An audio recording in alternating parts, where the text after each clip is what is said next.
How many followers of Jesus do you think there were in 100 AD? How many do you think there were 200 years later when Constantine came into power? Church historians tell us that in 100 AD, as few as 25,000 people claimed to follow Jesus. But in 310 AD, that number reached over 20 million followers. The logical question then is simple. How did they do that? Before you answer, consider these facts. They were an illegal religion at the time. They didn't have any church buildings like we know them. They didn't have the scriptures like we know them. They didn't have an institution of professional leadership, seminaries and Bible college trained clergy. They didn't have seeker services, youth groups, worship bands, or multimedia presentations. They even made it difficult to join the church.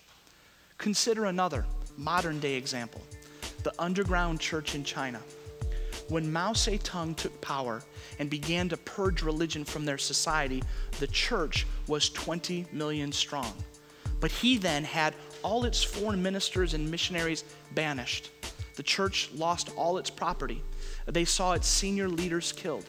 Even second and third level leaders were either killed or imprisoned. Public meetings in China were banned, and threats of death or torture ensued. The Chinese believers were subjected to one of the cruelest persecutions on historical record. When Mao's reign ended in the late 70s and the bamboo curtain lifted, missionaries and church officials expected to find the church all but decimated. What they did find was nothing short of supernatural. The church in China, now underground, had grown to over 60 million followers. Today, that estimate exceeds over 80 million in China. The church in China is not that different than the early church. Few people had a Bible. Many house churches would share single pages of scripture between them. They had no professional clergy. They had no central organization.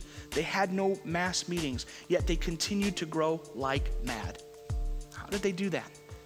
The answer will take us on an exciting and dangerous journey. It will take us to the center of God's design for the church. It will take us, Zion family, to the core.